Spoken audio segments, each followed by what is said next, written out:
Welcome to podcasts recorded live at the Center for Spiritual Living in Portland, Oregon. We have many programs, classes, and workshops developed just for our online audience. To find out more, go to our website at cslportland.org and look under the Online tab. Our mission is to open hearts, ignite minds, and make a difference. If you'd like to support our center and its video podcasts, you can donate online at cslportland.org/donate. Allow us to become part of your extended spiritual community. Wherever you are on your spiritual journey, you are most welcome at the Center for Spiritual Living.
Good morning. So wonderful to see all these faces out here in person and at home. Are we ready to sing? Get warmed up here?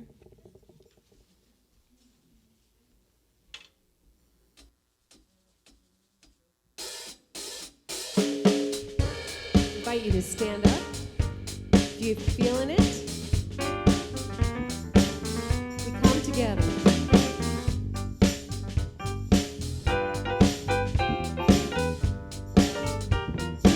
Here we go. Take a look at the person next to you. Say God loves you and I love you too. Now feel the love in the sanctuary. Lift your voice and repeat after me. We come together. We come together. We come together. We come together in the name of love. We come together. We come together. We come together in the name of love. Now take a look at the person next to you. Say, I recognize the God in you. Oh, feel the love in the sanctuary. Lift your voice and repeat after me. We come together. We come together. We come together. We come together in the name of love. We come together. We come together. We come together in the name of love. Now take a look at the person next to you. Say namaste, I bow to you. Oh, feel the love in the sanctuary. Lift your voice and repeat after me. We come together. We come together. We come together in the name of love. We come together. We come together. We come together in the name of love. We come together. We come together. We come together in the name of love. We come together. We come together. We come together in the name of love.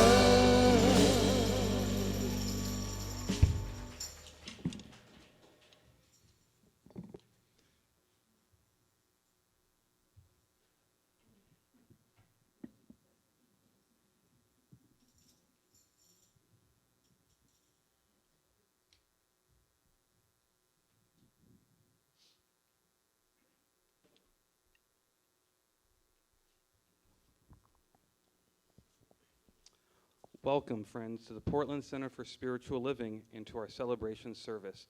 We are a science of mind community that teaches spiritual principles to transform your life and make the world a better place. Wherever you are in your spiritual journey, you are welcome here. All that we ask is that you stay open to the possibility of changing your entire life simply by changing your mind. My name is Sean Larkin. I serve as one of the licensed practitioners on the Center's ecclesiastical team. It is my honor to welcome each and every one of you. If you are new to the center and joining us in person, there are some welcome packets available. They look just like this on the table in the back of our sanctuary. It contains information about who we are, what we stand for, and how we might serve you. For our global audience, I invite you to find out more about us on our website at cslportland.org. Under the About Us menu tab, you'll find a lot of information about who we are, what we stand for, and how we might serve you. The website also gives details about the various activities going on at the center. Everyone is invited to visit our website where you can sign up to receive email subscriptions on the homepage. Scroll down on the right-hand side, there's a space to sign up. Subscription options include a weekly email listing of our events and services, our free program called 365 Earnest Homes, in which you will receive a daily Earnest Homes affirmation sent directly to your email box. They feature a lovely background picture and some reflective material presented by our very own Reverend Larry.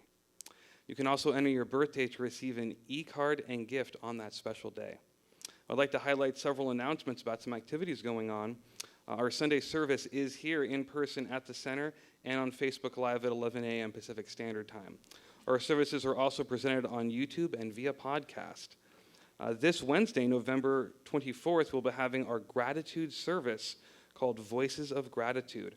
Our annual Thanksgiving Eve service celebrates the completion of our fall connection circles and begins the Thanksgiving holiday. This takes the place of our regular Wednesday night meditation. Everyone will have a chance to share their gratitude for this year and beyond. We'll be on Zoom teleconferencing to bring everyone together. The Zoom link is on our website. It should be a very special evening. Hope to see you there. We have Friday lunch with Reverend Lauri this Friday, 11:30 a.m. Pacific Standard Time. Meeting via Zoom and lunch is optional, so come have some community. We also have online groups for our Social Justice Book Club and our 12-step program for women facilitated by licensed practitioner Nancy Ashley. Now I'd like to invite Reverend Lauri to come up and present some educational offerings about what's going on at our center. Whoa, sorry about that. I swear I'll get the hang of wearing these masks and putting them on and off. I swear, any minute now, right? So I do want to let you in on a few things. First of all, in your programs and on our website, we have all 5 of the amazing classes that are going to be available this winter. And frankly, I'm tempted myself to sign up for most of them. It's actually an amazing lineup, but I do want to highlight the first 2. The first one is a workshop that Reverend Marilyn is putting on, 2022 Intentions. Now, I know a lot of you probably would like 2022 to go differently than 2021. Is there anyone here that just would want to repeat? See, I don't think so. And what I do know is that the only way that we're apt to make a difference is if we shift our thinking a little bit about the next year. Best way to do that is set intentions. The best way to set intentions is by coming together in a group and learning how to do intentions that stick, not just a New Year's Eve resolution, not just an idea of going to the gym every day or something like that. We know how well those intentions work. In fact, studies show they usually work about a week, and in the most case, 10 days. So please come to Reverend Marilyn's workshop. It is on Saturday, January 8th from 9 a.m. to 3 p.m. You will learn how to set some intentions that stick. The other class that I want to highlight is one that licensed practitioner emerita Kate Barrett is doing starting the second week in January. It's on Tuesday night starting January 11th. It's Roots. Now, a couple things I would say about it. A lot of you love Ernest Holmes, but did you know where he got all of those innovative ideas? He's the first one to say he didn't invent any of this stuff. And if you want to learn his predecessors, if you want to learn about Emma Curtis Hopkins, if you want to learn about Ralph Waldo Emerson, if you want to learn about Thomas Troward, if you want to learn what Ernest Holmes learned, sort of from the horse's mouth instead of kind of refiltered and re-edited, Roots is the class for you. I would also say anyone who has a desire of becoming a practitioner someday, it's one of the required classes. Not that you have to be a practitioner or interested in it, but it is at that level of learning. It's an amazing class. You're going to learn about 3 of the fundamental teachers in Ernest Holmes' life. In fact, someone once asked him, just as an example, one of the things I'm sure you're going to find out in the class, someone asked him, what he had by his bedside every night to read. I thought it was so telling. He had the Bible and Ralph Waldo Emerson. Come find out why. I think we have something else going on, though. We do. Did Debbie Pettijohn want to come up? And Susan? Yes, and Susan, come on up. We have another announcement. I so look forward to this. Oh, right. Good morning, everyone. I'm Debbie Pettijohn, and this is Susan Feuerbach, and we represent the Word Ministry team here at Portland Center. And, I'm too excited. We are ready to offer the words for sale again this year. And we always kick this off by offering Reverend Larry the first choice. And this is kind of what one of the words looks like. So it's various wonderful, positive words. And then on the back is a quote. And this one for imagination is, look out into the universe and contemplate the glory of God. Observe the stars, millions of them, twinkling in the night sky, all with a message of unity, part of the very nature of God. So the way this works is, and there's an explanation on each card if you want to give this to somebody that might not know who we are. This is your word to contemplate for the coming year. It was picked from a basket of wrapped words, unknown to the giver and the recipient. The words were created knowing that divine wisdom will guide the right word and quote to you. If the word does not seem relevant, place it someplace visible. Wait and be amazed as it reveals its significance sometime during the year. So Reverend Larry's going to choose his word for the year. I got to tell you, my word last year was faith. And initially I thought it meant, well, of course, I'm faithful in terms of understanding spirit and things like that. But what I came to realize in 2021, it was faith in humanity that I was working on. And so very, very impactful. And you can tell I'm like, all right, let's see. Should I go by the wrapping paper? I don't know. Snowflakes are nice. Let's see what I'm going to work on this year. It's very exciting. Of course, I still remember one year I got atonement, and I had to, it's like, yikes, atonement. But faith was perfect last year. Let's see. Circulation, very nice. That's going to be fun. I might do that in the offering plate here in a few minutes. That sounds good. Thank you. You're welcome. Thank you. Oh, quote. All right. Yeah, I'll read the quote. Prosperity is the circulation of money in your world. It is movement. It is activity. It is the flow of life. And that's from Raymond Charles Barker. I'm going to go off script here and speak a moment and really encourage each and every one of you to get one of those cards. So I had gotten one of these cards. I'd paid for it, but it never arrived. I felt resentment. In my heart, I was like, I gave these people $5 to be spiritual. This was supposed to happen. And I was sharing with a prayer partner. I was still in practitioner training. I was like, I've been doing the work, been doing my healing work, doing my forgiveness work. I'm doing spiritual work every day. When is it going to pan out? And my prayer partner was like, you got to have faith, Sean. You're doing the work. When things started to shift, I got my dream job. I got a vehicle that's perfect for me, and things were really coming together. And then I was cleaning out my house. And what did I find? I found the card. And what was my word? Fulfillment. And then I began to meditate with it daily. And I now have a job where I'm literally thanked by my boss for bringing a presence and a consciousness and a compassion to the workplace. I have an apartment that I love. I have friends that honor me, and I still meditate daily. It's actually, I set it on my keyboard, so every time I go to use technology, I go to it with the space of fulfillment.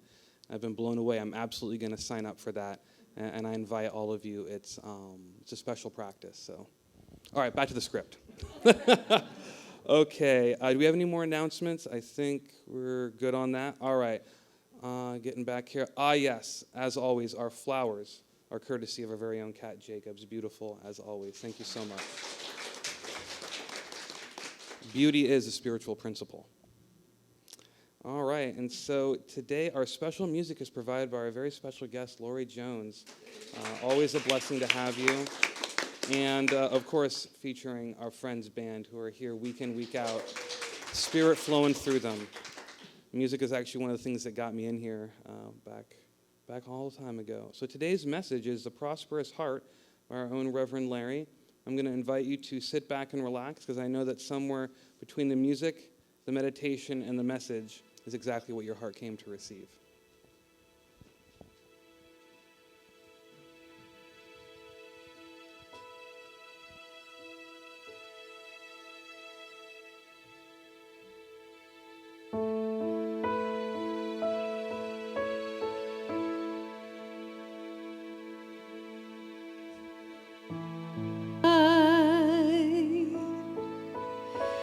but the Spirit within.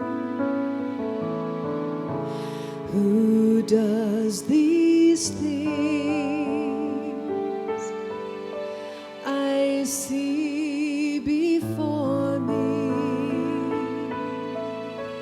It is not I, but the Spirit within.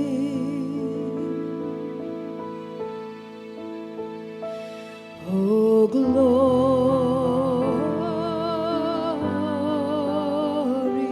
to God. Oh, glory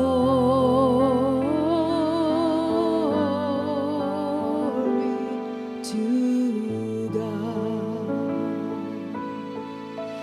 It is not I, but the Spirit within. Who does these things I see before me? It is not I, but the Spirit within.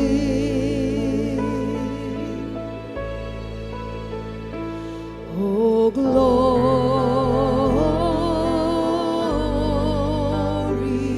to God.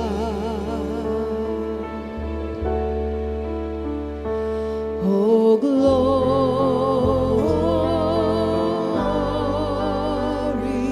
to God. It is not I, but the Spirit within. Who does these things I see before me? It is not I, but the Spirit within.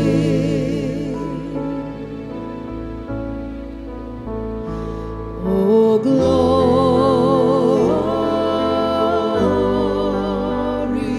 to God.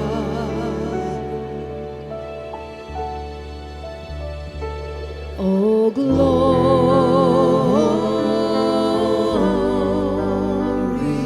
to God.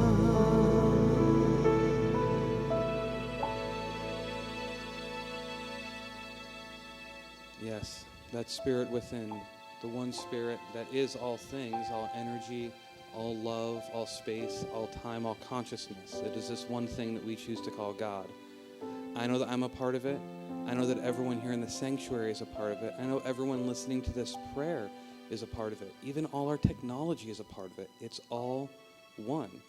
Thus, what is true of God is true of all of us, that grateful heart that vibrates at that gratitude energy knows prosperity and has a clarity of knowing that the law of mind works. And in that grateful clarity, our heart expands, Spirit outpours, and our lives are enlivened. I know this is true for me. I know it's true for everyone hearing this. And I release this prayer into the action of the law, which works by intonation of our word. And so it is. And as we go into the sacred silence, I invite you to simply relax. Find the breath and allow that inward flow of Spirit to radiate outward from you.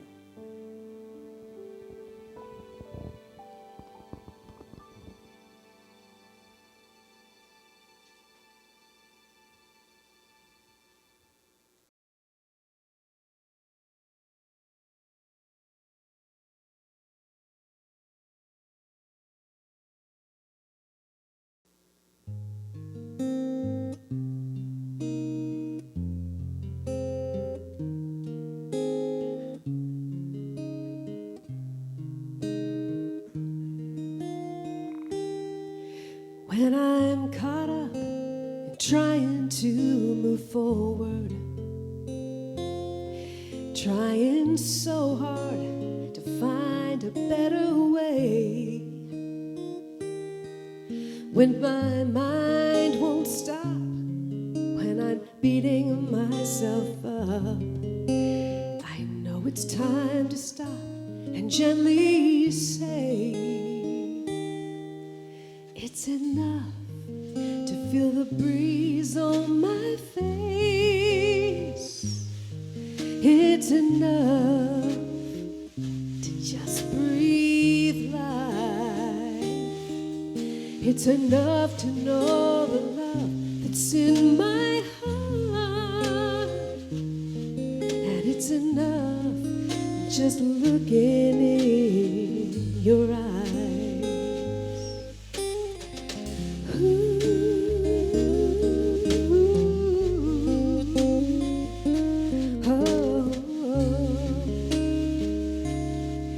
And in this place of calm and still and wonder,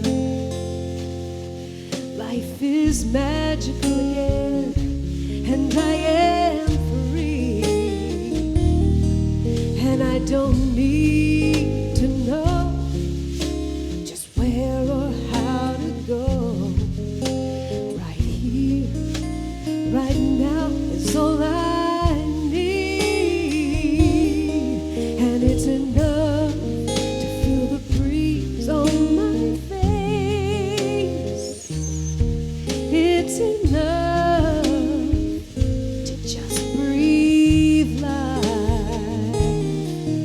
It's enough to know the love that's in my heart. And it's enough just looking in your eyes. Oh, life is a gift. So are you, so am I. I don't ever want that truth to slip away. So please remind me that it's enough to feel the breeze on my face. It's enough to just breathe life. It's enough to know the love that's in my it's enough just looking in your eyes. Oh, it's enough just looking in your eyes. Oh.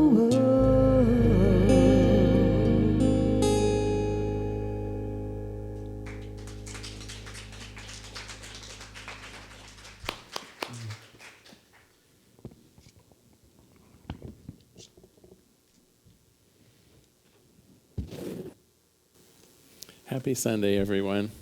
We're finishing up our work in the Prosperous Heart, Julia Cameron's book that we've been using for the last 6 or 7 weeks.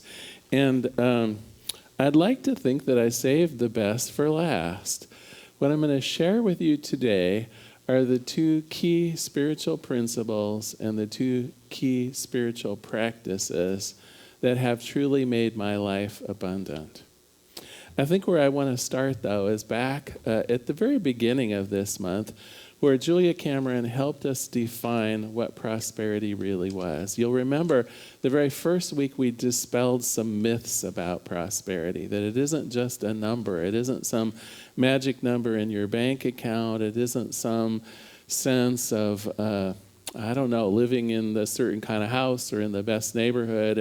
And all of those elements, of course, may help us psychologically feel blessed, to feel well appointed in life. But really, it's the feeling and not the stuff. And here, if you'll remember, is how she defined prosperity. She says it's a feeling of sufficiency and security. So it's not a number, it's not a lifestyle, it's not the kind of car you drive, it's not the kind of job that you have, it's not prestige or notoriety or fame. Again, those can be elements of it, but it itself is no more and no less than a feeling of sufficiency and security. So how do we go about enhancing our feeling of security and stability? Here's our first spiritual principle, and this one isn't mentioned by name in the book, and yet it runs through it. It's a key principle that we know and love from Ernest Holmes and the Science of Mind, and it's simply the principle of building a mental equivalent. And so let me read from, this quote of Ernest Holmes happens to be from Questions and Answers on the Science of Mind, which he wrote back in 1935. So the question that one of his radio audience at that time had phoned in was, how do our thoughts produce form? How does the divine creative process work? And here's what he said, and I love this definition, really, of this idea of a mental equivalent. He says, if we have a strong picture, a strong mental concept of what we desire and hold to that mental equivalent, regardless of our circumstances or conditions, we will sooner or later manifest according to this concept. In time, through evolution and spiritual law, our concept will come to the moment of birth. It will come to the projection of it into the physical world. And such is the way of nature, such is the law of all creation. He's basically saying that everything that has ever been created and everything that will ever be created is through this idea of a mental principle, a mental equivalent, a concept held in our mind or held in the mind of spirit, which creates all form. Now, how do we go around building a mental equivalent then? Because I think this is key, and it's something that we haven't analyzed or really thought about yet this month. How do we build a mental equivalent around sufficiency and security? Well, there are a few ways of doing it. I'm going to lead us in one way, but actually we have some choices here. I know some of you out there love to journal. One of the ways would be simply to do some journaling, or for those of you who are more contemplative, to contemplate the ideas of sufficiency and security. What do they mean to you? You could literally write sufficiency on a blank piece of paper and then just start journaling about it. What does security mean to you? What does sufficiency mean to you? And when you think of it blown up large, like if you could be in the most secure and in the most sufficient way of living, what would that be? Don't limit yourself to what you experience today, but blow it up, make it big, set it for the grand stage, right? What would ultimate safety, security, and sufficiency feel like?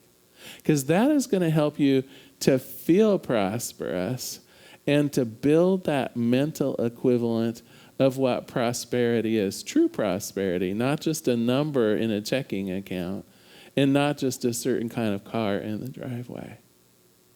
Another thing that you could do, and something that I love to do, and I hope beyond all hopes we get to do it in this coming year. Usually every year I lead a session of doing vision boards where we literally can cut out pictures and do some drawing and come up with a board that represents how we would like to live our lives. And so we could do a vision board or a treasure map of what security and sufficiency looks like to you.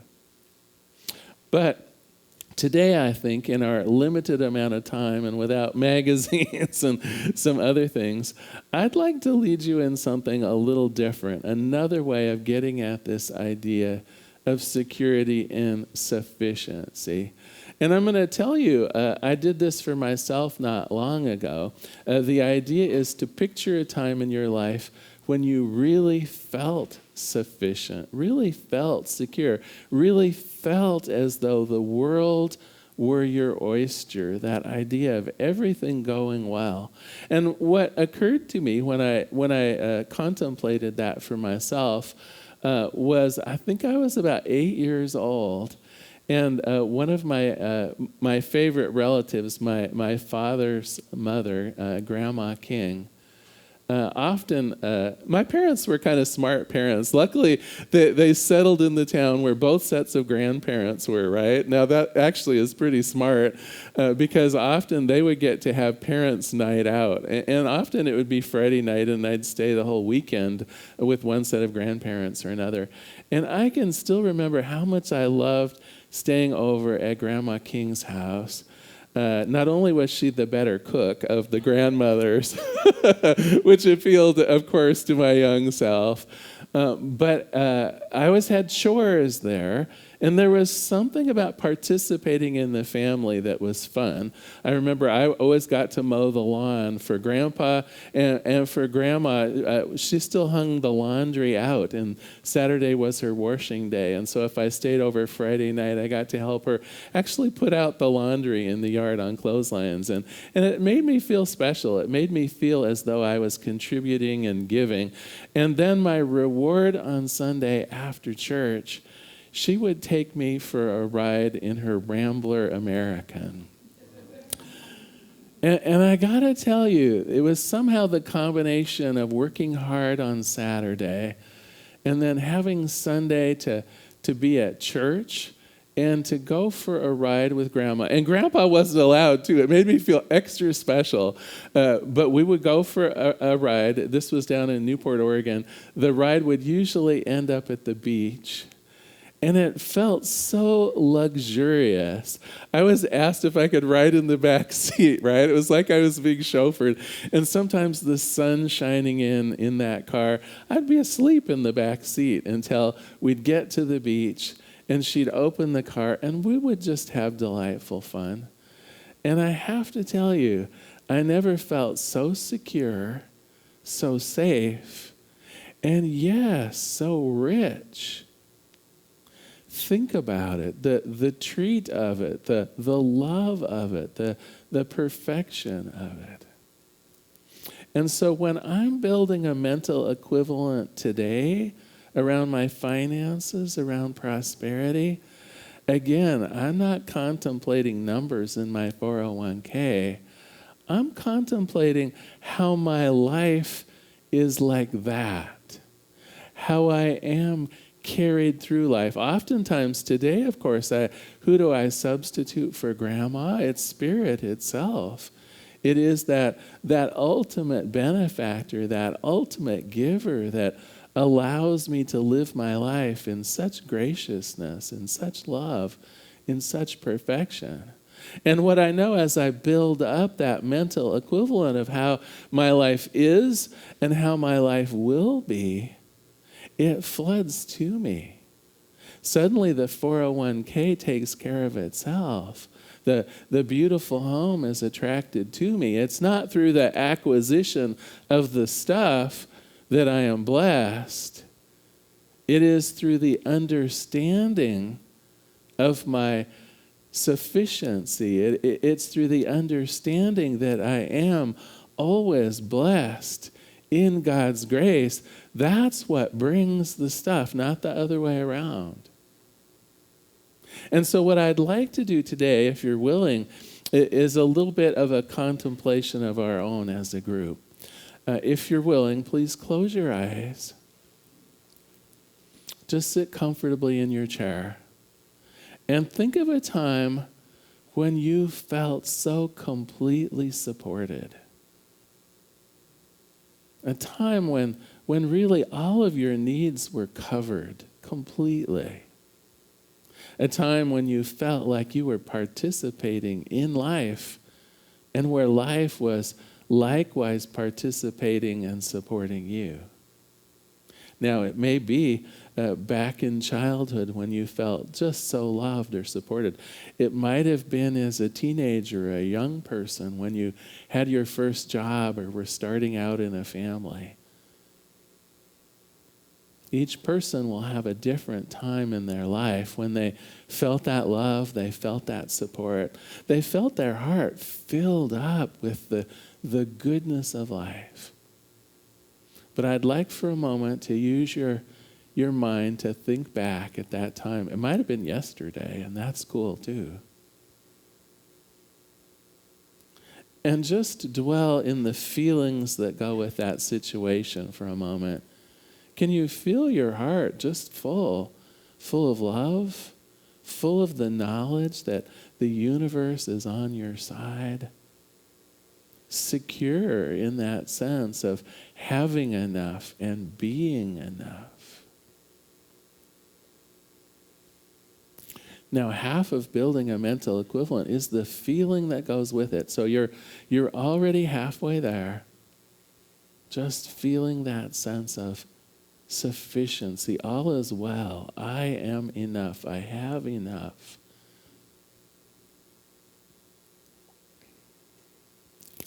Okay, you can open your eyes now. Now, the second part of building this mental equivalent, once we have that in our heart, once our heart is open, it's simply a matter of thinking how we might bring that into the present day. Are there things to be done that would help welcome in those feelings again?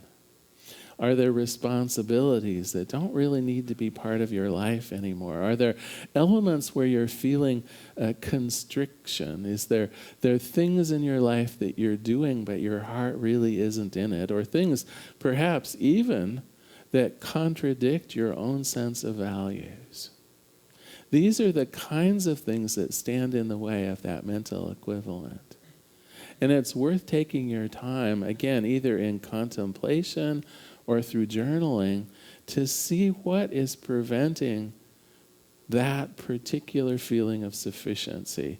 What is preventing that particular sense of enoughness? Enough in your life and that you are enough for life, because it works both ways. And so I would invite you, if you're a journaler, you can see I'm already plunging right into homework, and we're only halfway through the talk today. But your homework this week would be to begin building that mental equivalent. And so we know the feeling. I think we captured that pretty well today. What in your life needs to change so that same sense can be enhanced and borne out in your life today? And journaling would be perfect. You know, what in my life today would bring more security? What in my life today would bring that sense of sufficiency? Are there little things I can do? You know, one of the things that I did, and it may sound strange, I was meeting with my financial planner anyway, and I was suggesting that maybe I would pay off our home mortgage sooner. And that was one of the things that came to me, that sense of freedom of not having a mortgage anymore. And it was interesting because the financial planner said, well, you know, Larry, actually, you're doing better with some of your other financial instruments. You actually make more money than you're losing in paying interest on your home loan, because you got a really good deal on your home loan. And I said, yeah, but it's not just the numbers. It isn't about the number. How will it feel when I don't owe anybody for this house? So I'm making extra house payments. I'm going to get there. You wait. We'll have a celebration that day. Because it's the feeling, it's the sense of security, it's the feeling of freedom. These are what are important. So anyway, that's your homework for this week. What is it that you can do to build a heightened sense of that mental equivalent of security and sufficiency? Okay, I need to move on, though, or we're not going to get to the other principle and the other practice that has, oh my gosh, served me so well over the years. And it's one that often comes up this time of year because it is no more and no less than gratitude. Now, I know it sounds kind of hackneyed to invite people to count their blessings. I know that seems maybe old-fashioned or something like that. But when people ask me why I have been prosperous my entire life, I will tell you it is no more and no less than I have been keeping a gratitude journal for years and years and years. In fact, this is my first gratitude journal. Guesses onto the date in it? Go ahead. 1870. I'll be talking to you later. 1977. I have been keeping a nightly gratitude journal since 1977. Now, I started out, oh my gosh, it was almost like some kind of early form of scrapbooking. Every time that I did something for which I was grateful, I tried to collect sort of a memento around it. And so, gosh, I have this is me on a bicycle at University of Oregon in 1977. It's just, it's full of little things that I collected. And then I did quite a bit of writing in it too, specifically. But at that time, I wasn't so much into lots of writing. And so I collected little pieces, little memory joggers of what I was grateful for. Lately, my journal has been more Spartan. I'm not collecting stuff anymore. And I've really boiled it down to just a nightly gratitude journal where I just write down 5 things for which I am grateful that happened that day. And here's a little secret. I also write 5 things that I intend to feel grateful for the following day. Now you might say, well, wait a minute, isn't that cheating? I don't know. Can you cheat yourself? Can you cheat your mental equivalent? Because in a way, that's what I'm doing. When I write down my future gratitude, what am I doing? I'm tweaking my mental equivalent. I'm telling myself, and this is what I'm going to be grateful for tomorrow or in the future. I'm building on that idea of sufficiency. Today was completely sufficient, and here I'm adding to it a little bit tomorrow. My gratitude has done more for me than any financial planner has ever done. My gratitude has done more for me, I think, than anything else around making my life abundant. And it simply gets down to that spiritual principle that for which we are grateful for will increase. It's where we're focusing our attention. It's where we're focusing our energy. It's what we're willing to receive because we've received it before, and it's heightened in us because we notice the gratitude. The other piece of it, again, back to week number 1, when I described the prosperous heart, the other shortcut to that is just an open heart. And when we are open-hearted, we are naturally grateful. And when we are grateful, our heart naturally opens. I tell you, I do not think that you can hold hostilities or anger or grudges or any of the things that would close your heart. Just try to do that and be grateful at the same time. I do not think it's possible.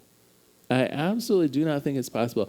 Next time you're angry about something, next time you're holding a resentment, next time there's something going on that's frustrating or not to your taste, I double dog dare you to just look around and notice something to be grateful for, and those negative emotions and feelings will simply fade away.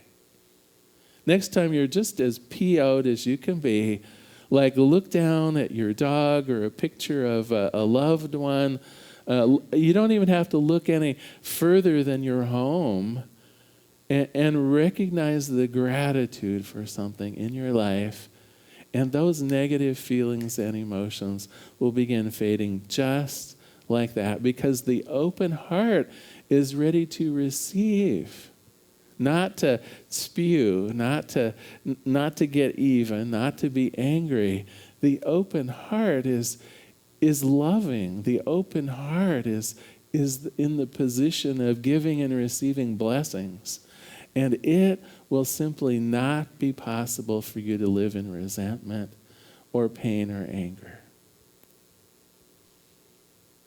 I got to tell you, in many ways, my life is blessed. But I don't think that God is somehow singling me out for unfair positive treatment.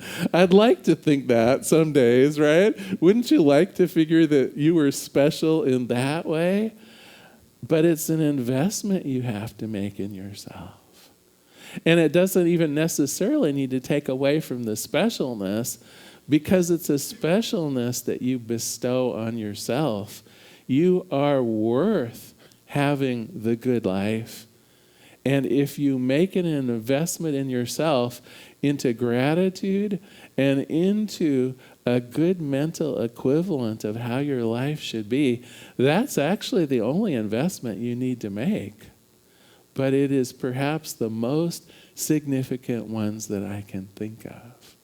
When you make that investment in a mental equivalent, of course, today we were doing it for the idea of prosperity. Today we were doing it for that idea of sufficiency and that idea of security. But you can do it around love. You can do it around a relationship. You can do it around a successful career. You can do it around a beautiful home or apartment. The idea of the mental equivalent is perhaps the most powerful tool you have for manifesting anything in your life that you want. And it only just takes a little bit of effort. Again, if you wanted to build in a spiritual practice, not only of a gratitude journal, but if you wanted to build in a practice of enhancing your mental equivalent, that would be my second recommendation for a spiritual practice. Yes, do the gratitude journal. Start it tonight if you don't already do one. If you already do one, add the future gratitude to it. That's where I'd start. Number one. You don't have to spend any more than maybe 5 minutes a night. It can sit on your bedside table. It's the easiest thing you can do. Such a low commitment of 5 or 10 minutes a night. It will change your life. And then the other thing I would suggest, which does take a little more time, is at least once or twice a week, work on a mental equivalent of something that will enhance your life. Bringing more love into your life. What's a mental equivalent around love? Bringing more prosperity into your life. What is a mental equivalent, like we explored in our contemplation today, for sufficiency and for safety and security? It's easy to do. It's a small investment in your life. And oh my gosh, the riches you will feel. Well, I want to close today from a final quote from this lovely book that we have. In fact, it's the last paragraph in the book, and I'll also close with a prayer. She says, having a prosperous heart should be a daily endeavor. We must begin anew every day, consciously, stubbornly, always choosing faith. No matter what our circumstances are, there is help available to us. We are not alone. We will receive divine guidance when we ask for it. That still small voice will always speak when we listen to it. I look out the window today at the delicate birds on my bird feeder. A hummingbird hovers so close that I feel I could almost touch it. I am entranced by its tiny body, its steadiness, its strength. It seems to say, I am prosperity. Let us not ignore the gifts that are given to us every day. Let us pray. There is one power, one presence, one life. This one thing is everything. Every person, every place, everything, all the good in the universe is part of this one thing, part of God, part of Spirit. And I internalize that to also mean me. The prosperous universe is my prosperous universe. The loving universe is my loving universe. All good things are also my good things. And I recognize that I take steps in the direction of my good. I understand that I must fully participate in this universe of possibility. But I also am secure in knowing that it is God's good grace to make my life the good life. And I am also secure in knowing that the infinity of good is here for me to have and to use. And as it is true for me, I know without question it's true for everyone. Each of us is centered in this idea of spirit. And as we build up our mental equivalence of the good life, as we use gratitude and the other tools we've been using these last 6 weeks, I know that the good life is for us now. And in gratitude, I release this prayer into the activity and action of the law itself. I let it be. And together we say, and so it is. Thank you so much for being with us today. What a pleasure to have you here in person and online. And now is our time of conscious giving. And I would like to just mention something.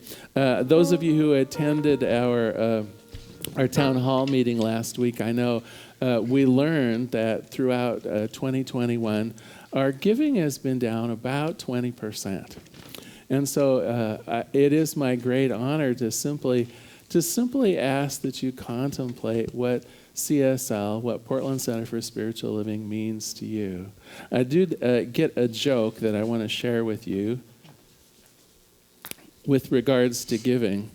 So an elderly gentleman sold pretzels on a street corner for 50 cents each.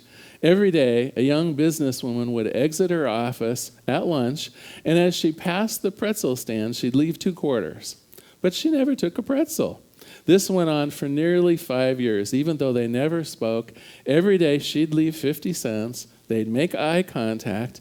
The old fellow would nod his gratitude as she walked away without a pretzel.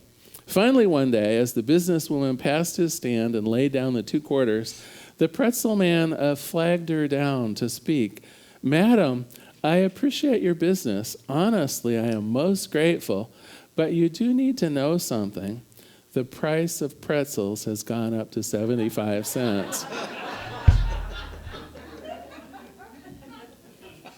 And so the price of pretzels has gone up to 75 cents. And I know it's in your heart to make sure that we are adequately funded for this coming year. So if you'd like, take your gift in your hand. I know some of you are going online to cslportland.org/donate. If you'd like, you can repeat after me. Graciously I give from a place of love, knowing that as I give, so do I richly receive. Would the ushers please begin receiving the gifts?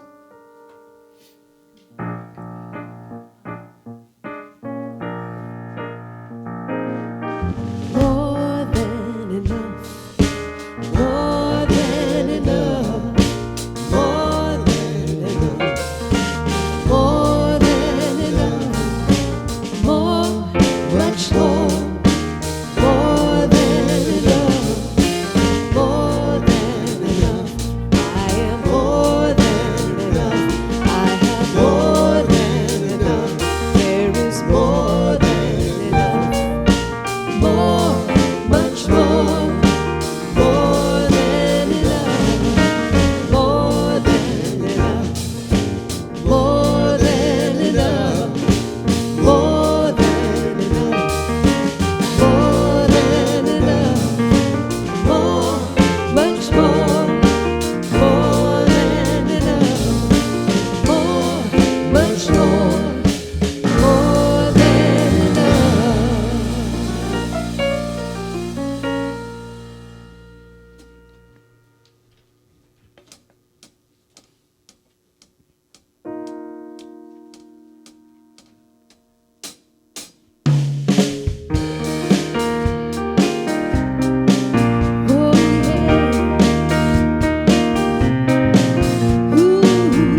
grateful I'm alive. I'm so grateful I'm alive.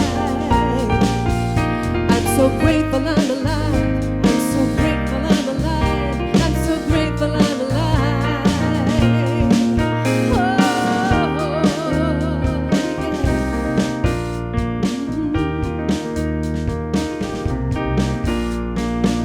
Your voice, waterfall, sparrow song, coyote call. Oh, I'm so grateful I'm alive. I'm so grateful I'm alive. I'm so grateful I'm alive.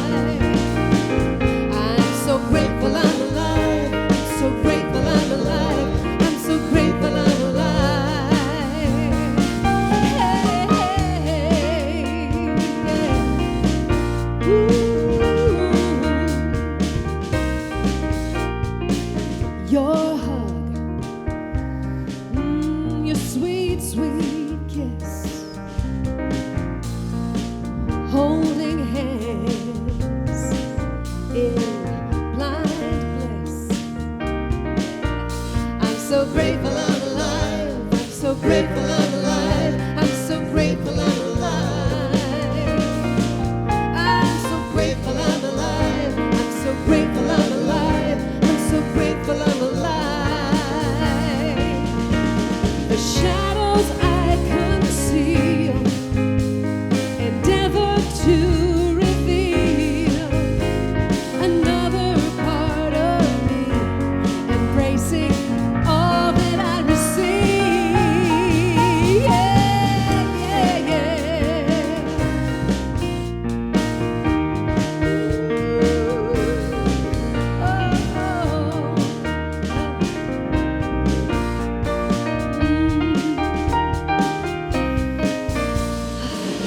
Cut grass, jasmine bloom, honeysuckle, your room.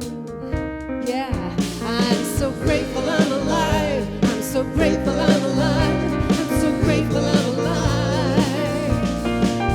I'm so grateful I'm alive. I'm so grateful I'm alive. I'm so grateful I'm alive. I'm so grateful I'm alive. I'm so grateful I'm alive. I'm so grateful I'm alive. Yeah. I'm so grateful I'm alive. I'm so grateful I'm alive. I'm so grateful I'm alive. Oh, yeah. Ooh. So grateful, so grateful.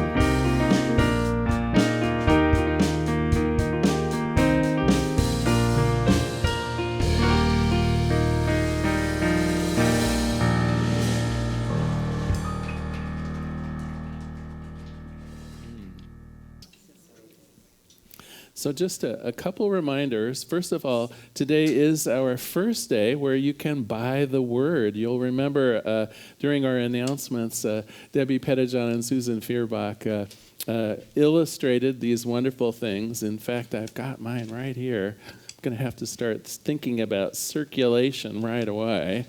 And for those of you not here in the sanctuary, for those of you online, go to cslportland.org, and right on the homepage is a button where you just click on it and you can order as many copies of the Word as you want, and we will actually mail them to you. And as Sean illustrates, they really do get there, but you got to look for them. So, I don't want you to think you were missing out on anything. The other thing I want to just remind you about, too, is our gratitude service on Wednesday night. We'll be gratefully closing out our fall connection circles that night. But we'll also have an open mic on Zoom and allow each one of you to share some of your gratitudes, both current and future. And it'll be a lovely time. So it's Wednesday, 7 o'clock. The Zoom links are on our homepage, cslportland.org. But for now, let's stand and we'll do our benediction. Let me put my mask on here. If you'd like, you can take the hand of someone close by or not and just repeat after me. Something wonderful is flowing through me right now. It is this thing called life. Life is in my mind. Life is in my body. And life is in my affairs. I think it. I feel it. I accept it. And I am it just as I am. Please know with me that you are never alone. If at any time during the day or night, if forgetfulness might creep upon you, just go within. On that altar of the Most High, recognize you are loved. And in gratitude for this certainty, I let it be, and so it is. All right, let's sing our closing song together. Truth of Who I Am.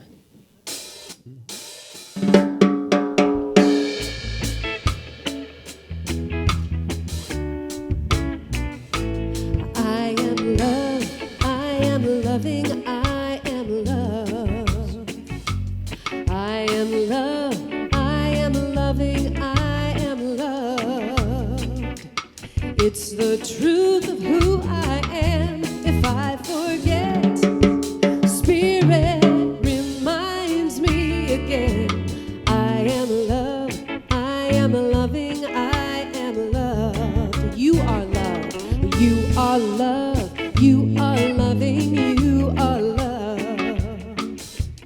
You are love, you are loving, you are loved. It's the truth of who you are. Shine your light, yes, near and far. You are love, you are loving, you are loved. We are love, we are love, we are loving, we are loved. We are love, we are loving, we are loved.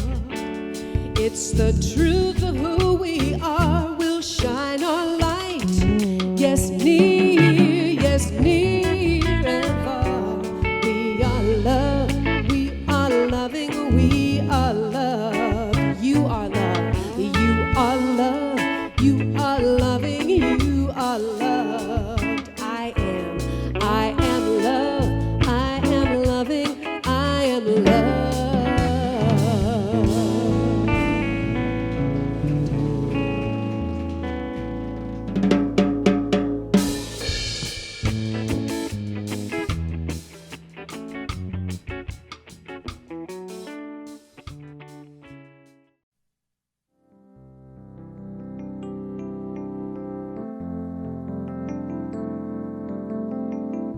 If you happen to be in the Portland, Oregon area, we'd love to have you visit in person. The Portland Center for Spiritual Living is located at 6211 Northeast Martin Luther King Jr. Boulevard.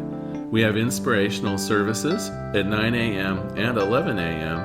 every Sunday. We also have many programs, classes, and workshops developed just for our online audience. To find out more, go to our website at cslportland.org and look under the Online tab. We have a variety of content dedicated specifically for our online listeners. Our mission is to open hearts, ignite minds, and make a difference. If you'd like to support our center, you can donate online at cslportland.org/donate. Our website is also the place to learn more about what's going on at the center or to contact us. Allow us to become part of your extended spiritual community. Wherever you are on your spiritual journey, you are most welcome at the Center for Spiritual Living.